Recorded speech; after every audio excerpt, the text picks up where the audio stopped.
Au XVe siècle, Domrémy était un petit village niché dans la campagne française. La Meuse coulait à proximité, ses eaux reflétant le ciel. Des champs et des forêts entouraient le village, fournissant nourriture et ressources. La vie était simple, centrée autour de l'agriculture et de la foi.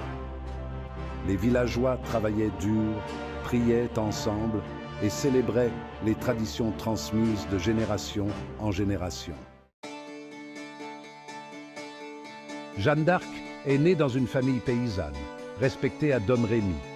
Leur village était petit mais prospère, entouré de champs verdoyants et de forêts denses. Son père, Jacques d'Arc, était agriculteur et notable local. Il travaillait dur pour assurer la subsistance de sa famille et était respecté par ses voisins pour sa sagesse et son dévouement. Nous travaillons la terre, subvenons aux besoins de notre famille et servons notre communauté avec fierté. Chaque jour, nous nous levons avec le soleil et travaillons jusqu'à ce qu'il se couche. Sa mère, Isabelle Romé, a inculqué une profonde piété à ses enfants.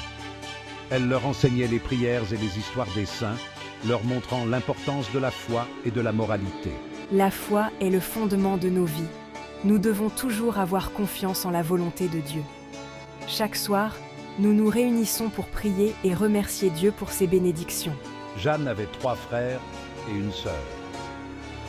Ensemble, ils jouaient dans les champs et les bois, apprenant les valeurs de la famille et de la communauté. La famille menait une vie modeste. Leur maison était une habitation paysanne typique. Elle était simple, mais chaleureuse, remplie de l'amour et de la solidarité familiale. Ils étaient de fervents catholiques, fréquentant régulièrement l'église et priant ensemble.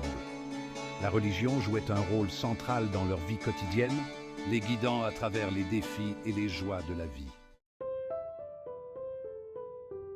Les journées de Jeanne étaient rythmées par les tâches et les responsabilités. Chaque matin, elle se levait avec le soleil, prête à affronter une nouvelle journée de travail. La vie d'une bergère médiévale était loin d'être facile, mais Jeanne trouvait du réconfort dans la routine quotidienne. Elle aidait sa mère aux tâches ménagères comme la cuisine et le filage. Préparer les repas pour la famille était une tâche essentielle, tout comme le filage de la laine, qui demandait patience et habileté. Jeanne apprenait ses compétences dès son plus jeune âge, contribuant ainsi à la survie de sa famille. Je dois m'assurer que tout est en ordre avant d'emmener les moutons au pâturage. Chaque mouton doit être en bonne santé et prêt pour la journée. C'est une grande responsabilité, mais je suis fière de mon rôle. En tant que bergère, Jeanne conduisait les moutons au pâturage. Elle connaissait chaque recoin des prairies et des collines environnantes, guidant son troupeau avec soin et attention. Les moutons lui faisaient confiance, suivant ses pas sans hésitation. Elle passait des heures à ciel ouvert, veillant sur le troupeau.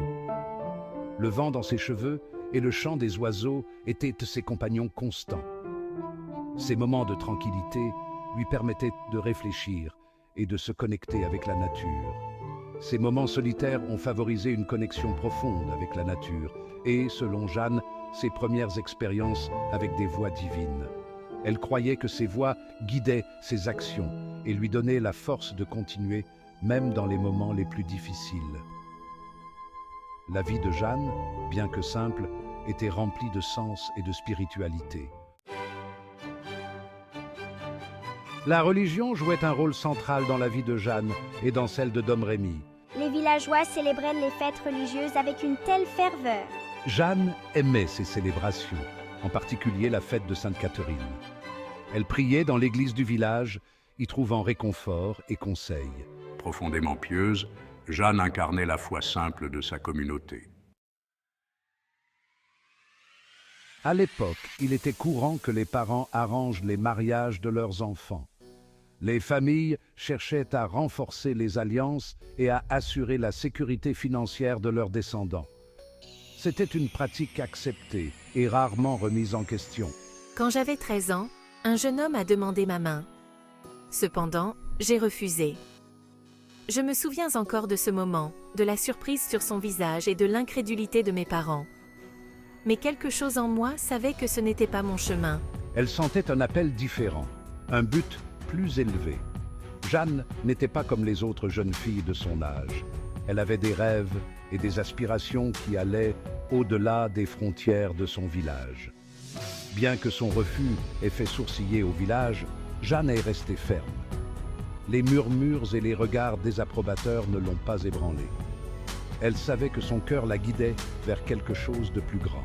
Je savais au fond de mon cœur que mon destin se situait au-delà du chemin traditionnel. Chaque jour, je ressentais cet appel grandir en moi, me poussant à chercher ma véritable voie. Cette décision a marqué un tournant, un présage du rôle extraordinaire qu'elle allait bientôt embrasser. Jeanne allait devenir une figure emblématique, une source d'inspiration pour des générations à venir. Son courage et sa détermination allaient changer le cours de l'histoire.